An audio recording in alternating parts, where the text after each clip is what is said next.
stand up for the people on our state. ICE is not welcome here. They are not. Their actions are despicable. They should be ashamed of themselves. Do they fan the flames to score political points with the extremists, regardless of the dangers they create, as Pritzker has done?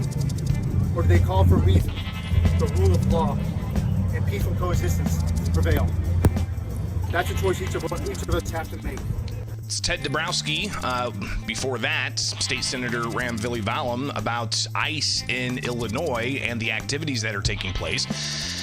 And the debate around it. It's Illinois in Focus Daily. I'm Greg Bishop. You can wake up with us each and every weekday morning here for Illinois in Focus with the Center Square. Go to thecentersquare.com where you'll see some of the latest headlines from across the country, including authorities say shooting at Dallas ICE facility was a targeted attack. And if you highlight that and go forward, you'll see that you had this deadly attack. You had a news conference afterwards with law enforcement officials confirming 4 individuals were shot in total, 2 deceased, including the suspected shooter.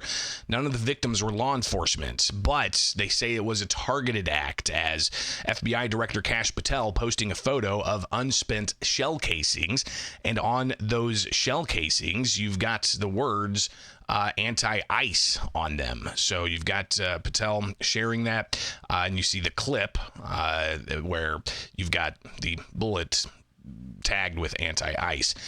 So this is, of course, on the heels of reports of increased threats of violence against federal immigration officers, some estimating 1,000% increase. So the rhetoric around this obviously heating up. Now, Ted Dabrowski, somebody who announced he's running for governor, he went to the Broadview facility in Broadview, Illinois, where they have a ICE unit. And our reporter, Jim Talamonte, took this picture.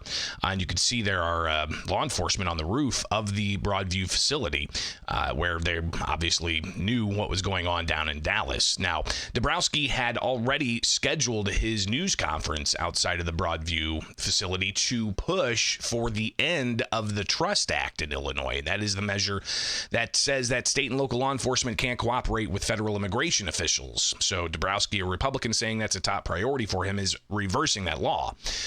So he announced that he was holding this news conference well in advance of the news breaking of the fatal shooting down in Dallas. But as Dabrowski was getting there, and as our reporter Jim Talamonte was getting there as well, obviously there were some protesters in the vicinity wearing masks, all black. And one protester even tried to disrupt the news conference. So this was again yesterday outside that Broadview ICE facility, and Ted Dabrowski taking to a microphone with supporters behind him, talking about quotes that Governor Pritzker has made in the past. His laws. He says, if you come for his people, you come through him, in a direct challenge to federal law enforcement.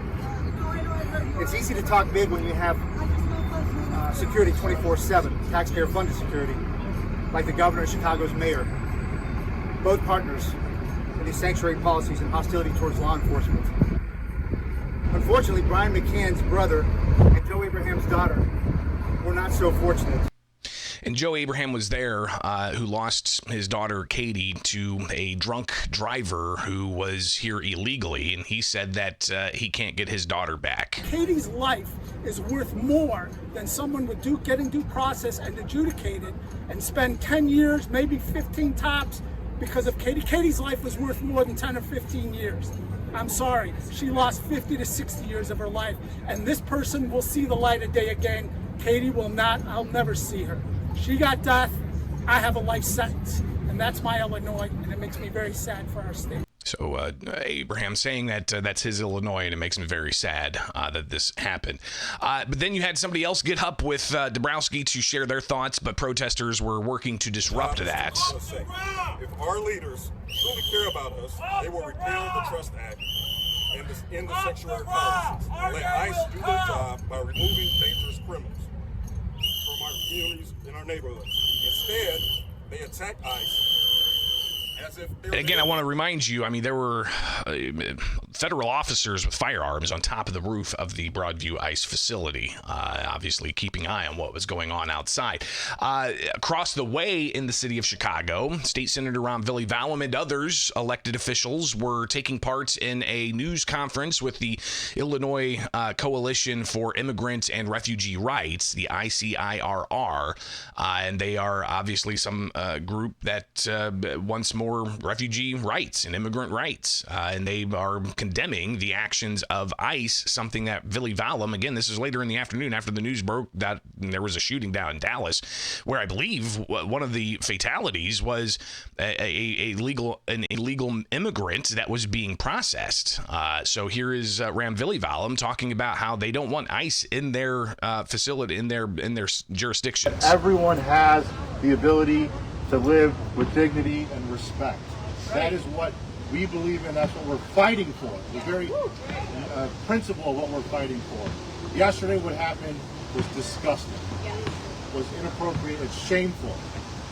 And we stand with our neighbors.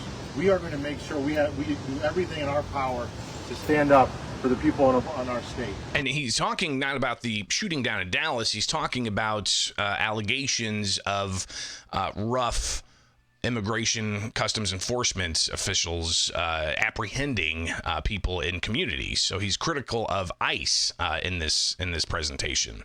ICE is not welcome here. They are not. Their actions are despicable.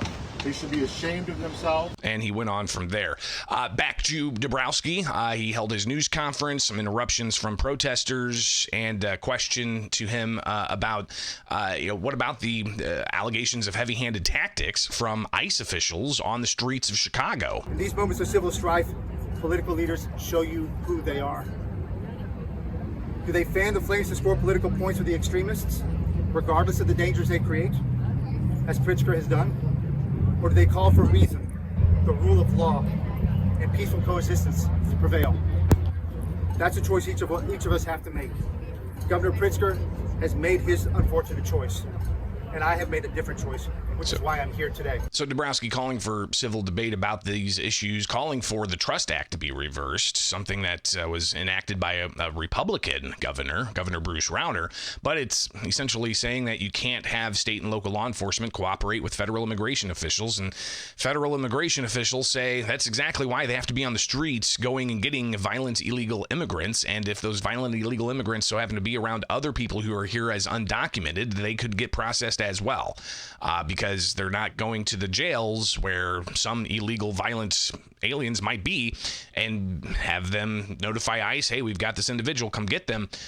These types of things are causing continued strife on the streets, to where, again, down in Dallas, you've got that horrifying scene of a sniper of sorts shooting indiscriminately at a ICE facility.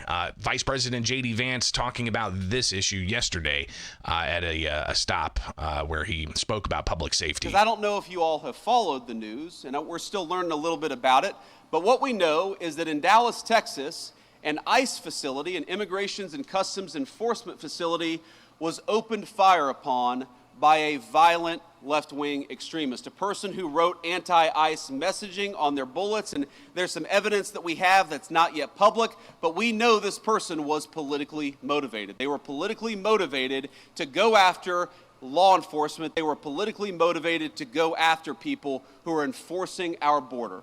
I think that is the most disgusting thing. The very people who keep us safe, honored, and protected, and praised by Democrats and alike. It is time to stop the rhetorical assault on law enforcement. Because here's what happens. Because here's what happens when Democrats like Gavin Newsom did say that these people are part of an authoritarian government.